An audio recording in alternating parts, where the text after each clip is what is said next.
Assalamualaikum warahmatullahi wabarakatuh. Selamat datang di kelas IPA, selamat datang di petualangan tanpa batas.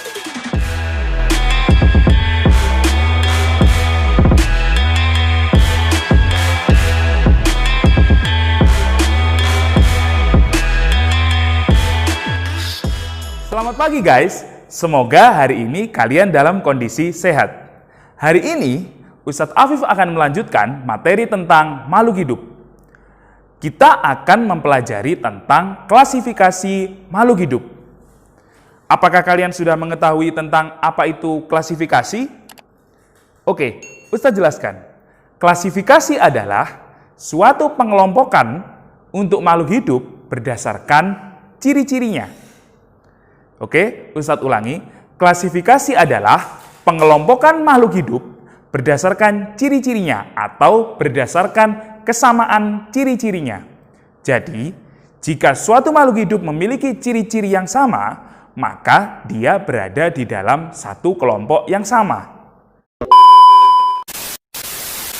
Nah, untuk semua makhluk hidup yang ada di muka bumi ini, yang jumlahnya sangat banyak, kemudian dibagi menjadi 5 kelompok utama, yang kemudian kita sebut sebagai kingdom atau kerajaan.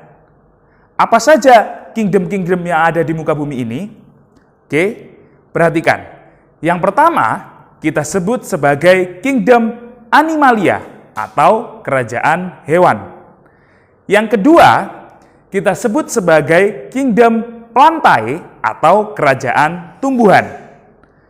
Untuk yang ketiga, kita sebut sebagai kingdom fungi atau disebut sebagai kerajaan jamur. Untuk yang keempat, kita sebut sebagai kingdom monera. Untuk yang kelima, kita sebut sebagai kingdom protista. Oke, Ustadz urutkan kembali. Yang pertama yaitu kingdom animalia, yang kedua yaitu kingdom plantae, yang ketiga yaitu kingdom fungi, yang keempat yaitu kingdom monera, dan yang kelima adalah kingdom protista. Oke? Kalian sudah hafal? Nah, lalu bagaimana cara membedakan kelima kingdom ini? Apakah mereka memiliki ciri-ciri? Tentu saja iya. Nah, setelah ini, Ustadz Afif akan menjelaskan ciri-ciri dari kelima kingdom sehingga kalian bisa mengenali anggotanya. Oke? Perhatikan penjelasan berikut ini.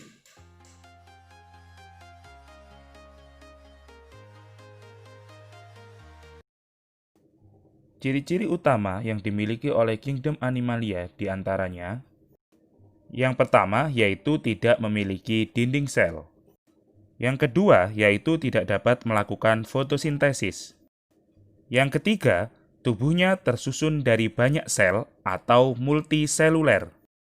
Dan yang terakhir, kingdom animalia dapat bergerak dengan bebas.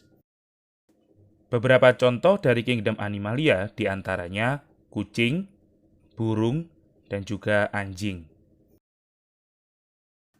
Bagaimana? Kalian sudah memahami tentang ciri-ciri kingdom animalia?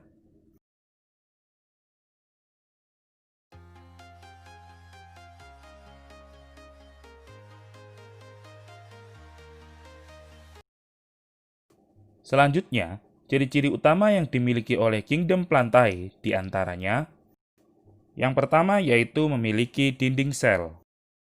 Yang kedua yaitu dapat melakukan fotosintesis. Yang ketiga yaitu tidak dapat bergerak dengan bebas. Dan yang terakhir, tersusun dari banyak sel atau multiseluler. Contoh dari kingdom plantae diantaranya tanaman jagung, tanaman padi, dan juga tanaman mangga. Bagaimana? Kalian sudah paham?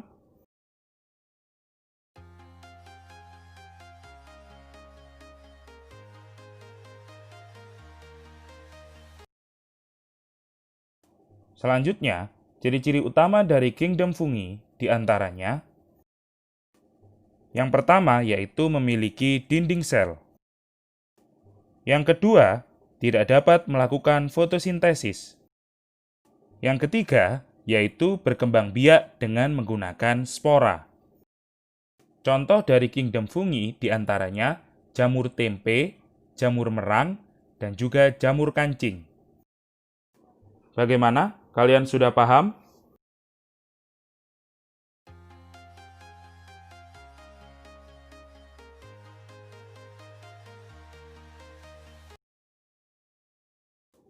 Kita lanjutkan. Selanjutnya, yaitu ciri-ciri utama dari Kingdom Monera.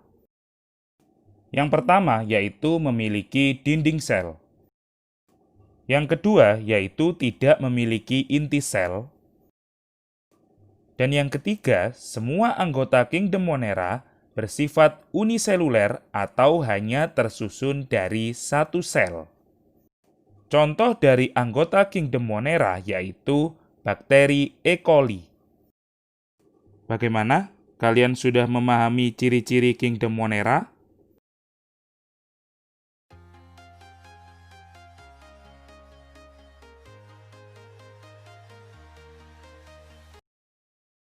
Jika ada makhluk hidup yang tidak dapat dimasukkan ke dalam 4 kingdom sebelumnya, maka makhluk hidup tersebut akan masuk ke dalam kingdom Protista. Protista kemudian dibagi menjadi 3. Yang pertama yaitu protista mirip tumbuhan, contohnya yaitu rumput laut. Selanjutnya yaitu protista mirip hewan, contohnya yaitu amuba. Dan yang terakhir adalah protista mirip jamur, contohnya adalah jamur lendir. Bagaimana guys? Apakah kalian sudah memahami tentang ciri-ciri dari kelima kingdom, mulai dari kingdom Animalia, kemudian kingdom Plantae, kemudian yang ketiga kingdom Fungi, kemudian kingdom Monera dan juga kingdom Protista? Lalu, apakah kalian juga sudah bisa menentukan contoh-contoh dari kelima kingdom ini, makhluk hidup apa saja yang masuk ke dalam Animalia, Plantae, dan lain-lainnya?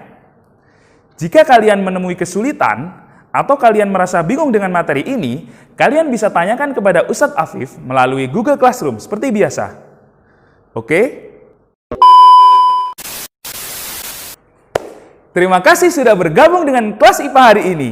Kelas IPA, petualangan tanpa batas. Wassalamualaikum warahmatullahi wabarakatuh.